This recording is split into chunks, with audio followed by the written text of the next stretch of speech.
What is up, ladies and gentlemen? Welcome to Game Over Go Command. Welcome to episode 2 of Vidja Game Science.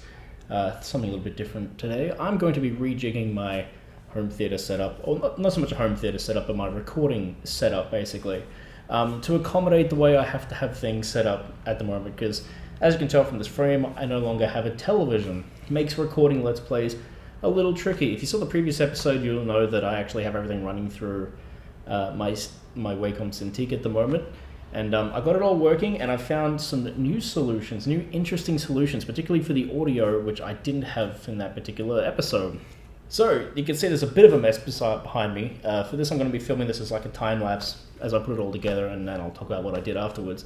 But my goal is, or what I'm hoping to be able to do is, essentially I'm going to be maneuvering all my systems. At the moment, all of my systems are going into a splitter, and then that goes into the capture card. Pretty straightforward, pretty simple, nothing overly fancy about that. That's pretty standard. But you see, the issue with that is if I want to play a game casually, or if I want to play a game and be able to hear it properly, I have to use the capture card's 3.5mm headphone jack, which it's fine, but it isn't great. It doesn't have directional audio or anything like that. It's a stereo mixdown. And that's a bit of a waste, because I've got some 5.1 surround headphones here with this specific little system here, this mix amp, which uses optical audio cables. So what I've discovered is the Xbox One has a optical out. It also has a HDMI pass-through, so another system can be plugged into it, and then that signal can also go out of it through an app. What this means is, or what I'm hoping to do is, instead of having all the systems plugged, instead of having all the systems plugged into the splitter, and then from the splitter to the capture card, and then from the capture card to the Cintiq, the new way I'll have it structured is I'll have all the systems except the Xbox One plugged into the splitter. That will then go to the Xbox One, which will use the pass-through, and using its HDMI out, that's what will go into the capture card, and that'll allow me to get the surround sound through the Xbox One for all of my consoles, and it should streamline everything quite a little bit. Sorry, I keep saying splitter when I mean HDMI switch box. I do have a splitter, which is used to split the signal for the PlayStation 3, because it has a copy protection on it, which makes it hard to do Let's Plays with it. But yeah, that's what my goal is to do, and in theory, it should work, in theory. So I'm going to pull this apart for you, and we're going to have a look at what we've got here, and then I'm going to put it all back, clean it up, and then put it all back together again, and hopefully, we'll have a fully functional recording setup, which will be temporary. Let's see how we go.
Alright, now I'm going to vacuum all this up and wipe down these glass sheets.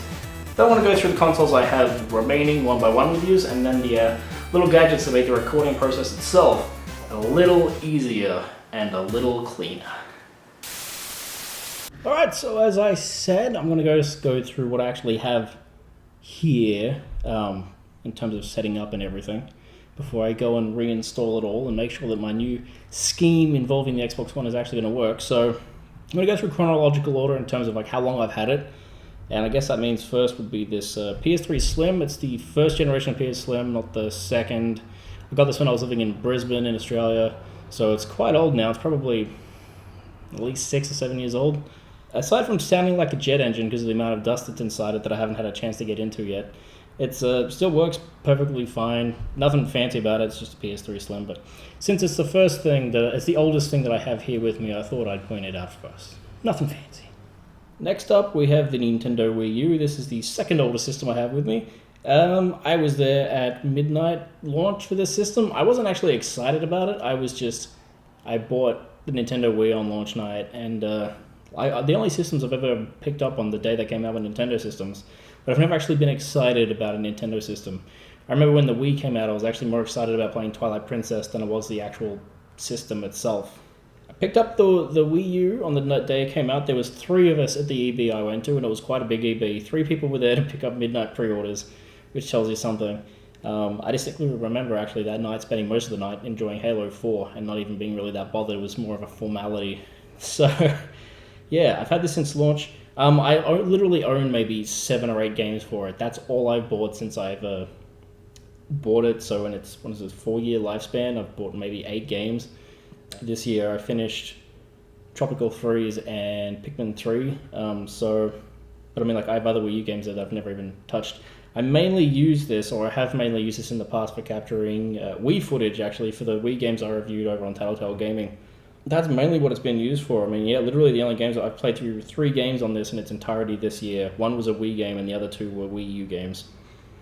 In terms of recording stuff from it while I'm here, it's going to be hard because I don't have any Wii U games on that. Well, there was some Wii U games on that list, I think. Oh wait, no, there wasn't. There were no Wii U games on that list other than Super Mario 3D World. So it's literally just would be used for Wii gameplay, and really, aside of a couple of games, everything needs a pointer, which without a TV, it's pretty hard to use, and I can't have a thing stretched all the way across the room. So this, since I bought it, has been the most expensive dust collector that I've ever had. But I don't hate the system. I quite like it. I think the controller's surprisingly ergonomic. I love the look of the unit itself. I think it's a shame that Nintendo didn't market it well at all, and that they couldn't get much support for it. But yeah, it's a shame. They're discontinuing them actually next week as of the recording of this video. So, rest in peace, Wii U. I like the way you look on my shelf, but you got no shelf life. Oh! Actually, I don't know if that was a good joke or not.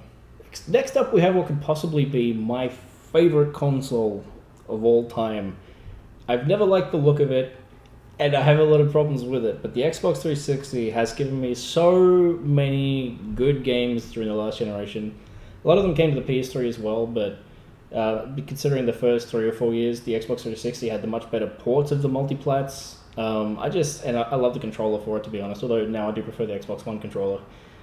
I have had so many good times with this system, and while the GameCube is kind of like my favorite on nostalgia, in terms of just pure delivering me good gaming experiences, Xbox 360 has delivered me more than any other system has ever.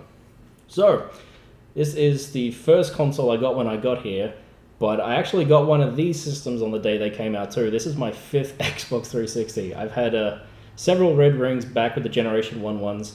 I had a Generation 2 one which had lasted me 4 years back before I moved here. Actually, it's still here. It's up on my display shelf. But what I didn't realize was, unlike the PlayStation 3 and the Nintendo Wii U, this version of the Xbox 360, this specific model, not the Elite, but this Gen 1 one, I think this was an Xbox 360 arcade unit actually, but it has a HDMI port on it, so it's an arcade unit. Oh yeah, so when I plugged my Australian Xbox 360 unit here, and I should have checked beforehand, but I didn't, the power transformer was not compatible with the power outlets here. I used just a regular adapter on a power brick, basically, to play on my consoles here. And when I plugged the Xbox 360 into that Australian power brick with the converter, it actually blew it up. It fried the transformer inside it. So I bought another one. But thankfully, I bought this off eBay, and it came with like 3 controllers and a few games. $100 with shipping from the United States. Like, these are so cheap now.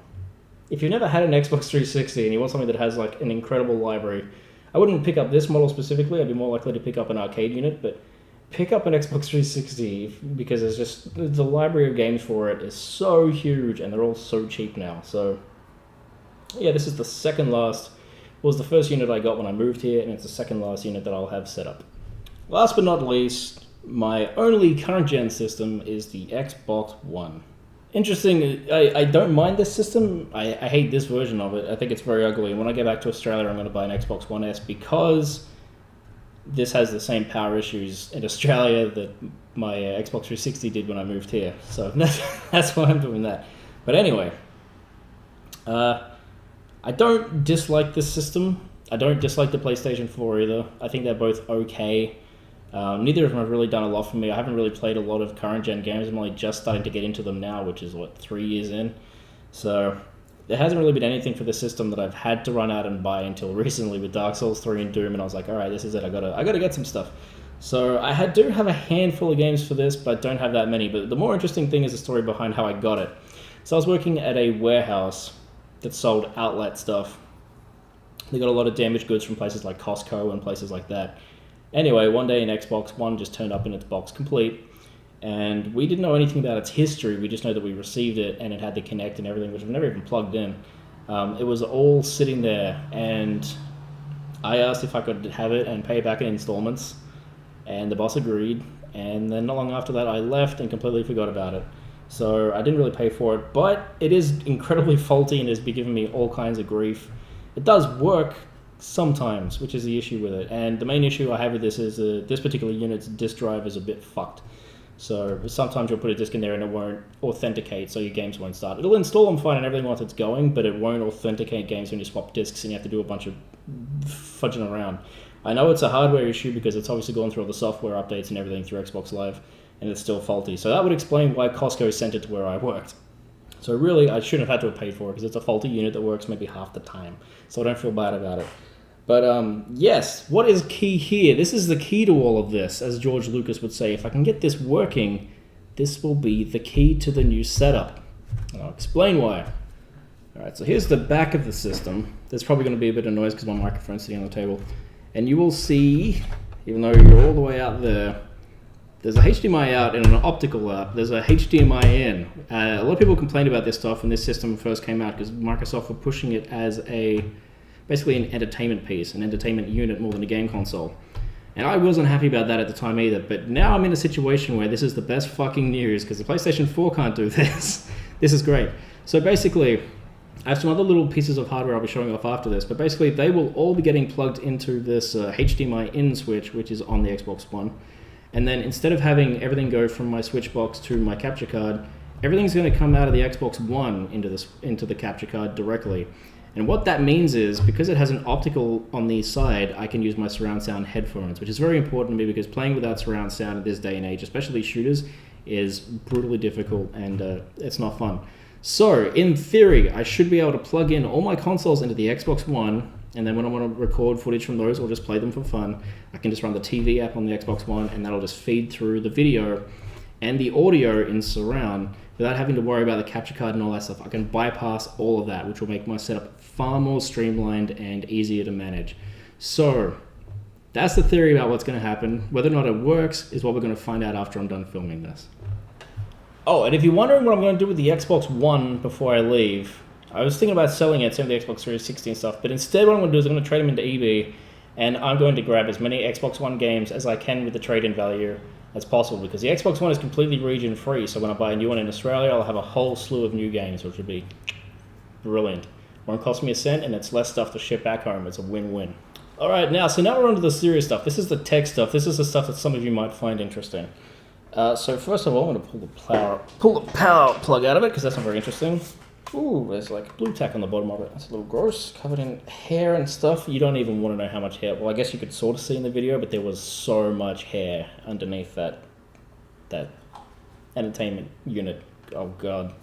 This is something that anyone who has multiple consoles should have, especially if they actually care about signal frequency, like the speed of the frequency, so you're not getting lag when you're playing games.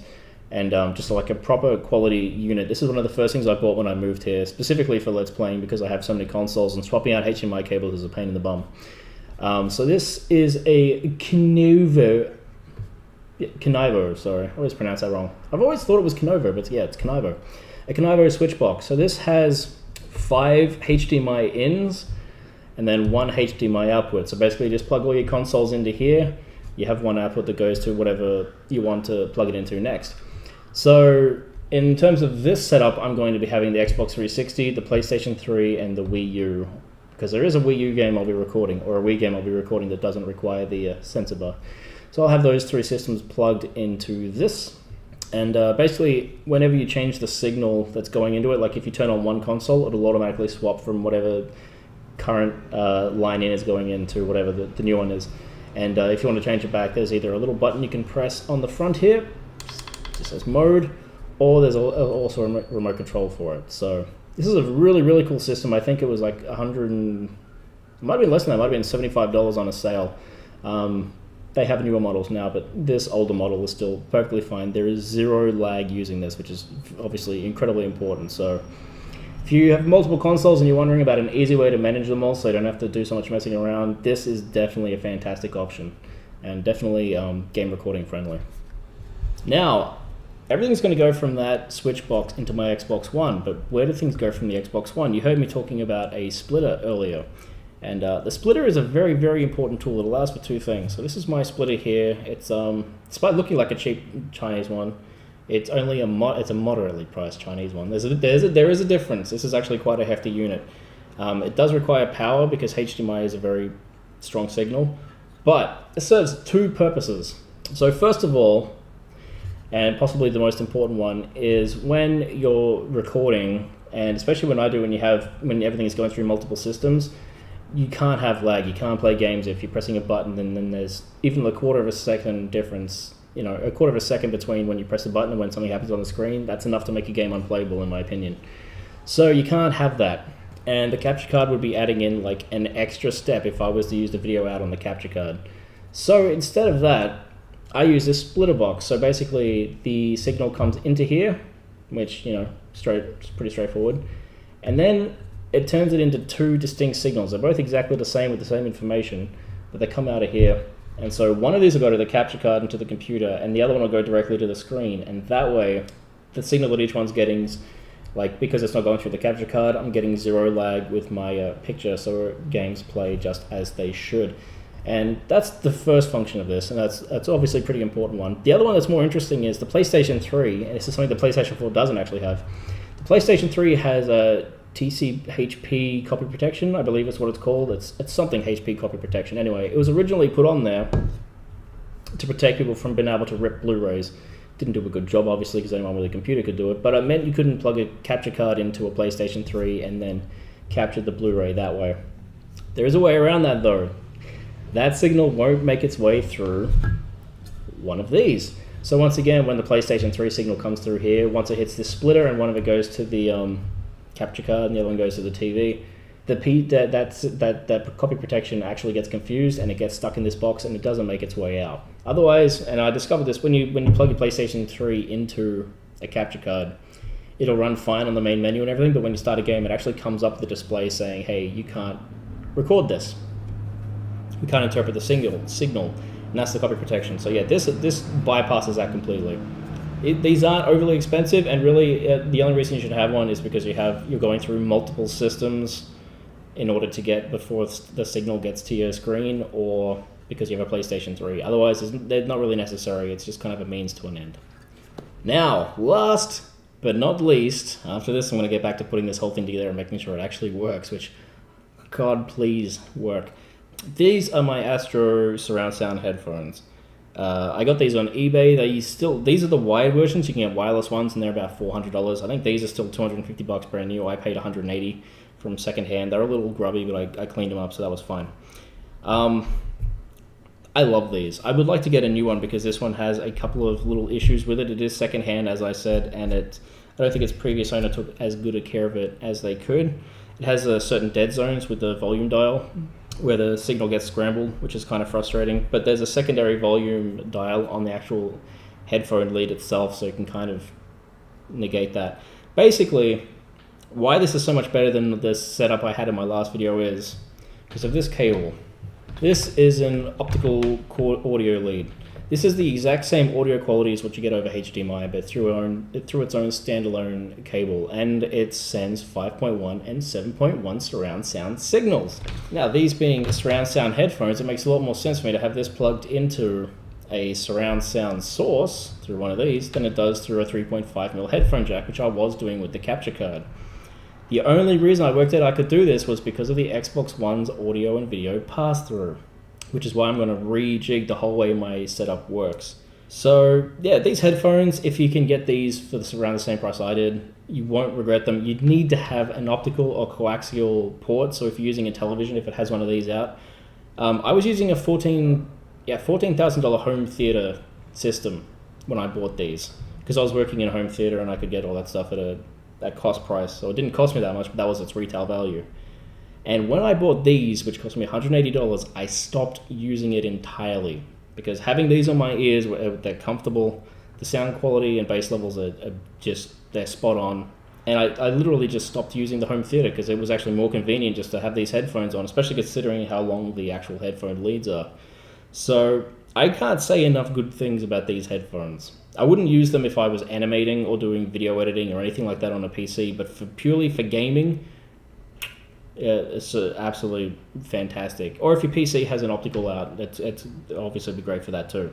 So this was like the real piece of the puzzle, because regular audio through 3.5 through the capture card, and there was absolutely no comparison. And I really noticed a difference playing games with actually being able to hear where other characters or enemies were in the environment around me. Like these, which I've had for quite a few years now, just wipe the floor with what the old system was doing. So now that we've got all that out of the way, and I hope you made it through all that and you found it interesting. If not, that's a shame. But, well, I guess, yeah, now we've got all this out of the way, let's put all this back together again, eh? This will be fun.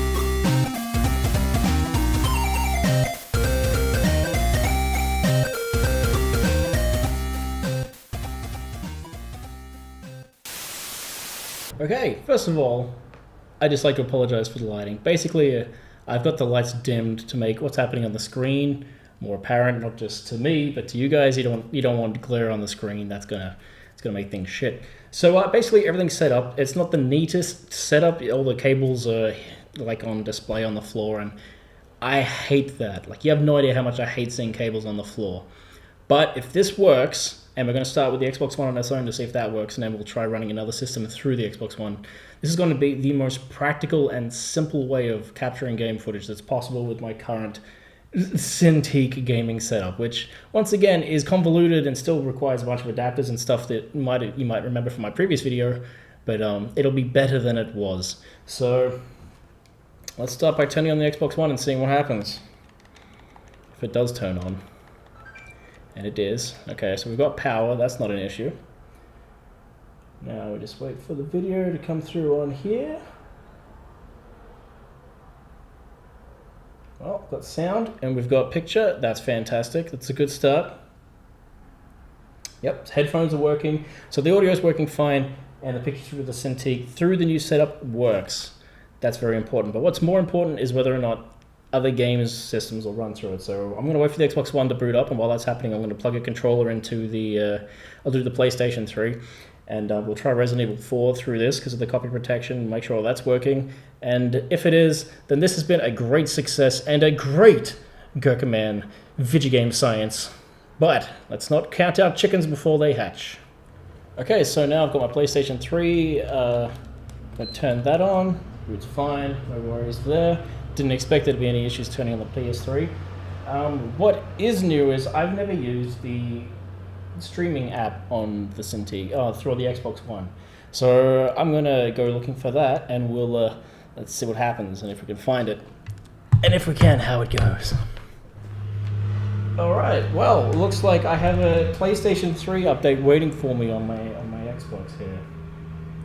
This is really strange. First of all, let's not install this update. let's see how it actually feels to play a game to make sure there's no lag. But so far, the sound is coming through from the PlayStation 3. It sounds great. I mean, as far as I can tell from the PS3 menu. I could have done it. This could be it, folks. This could be my most elaborate scheme ever.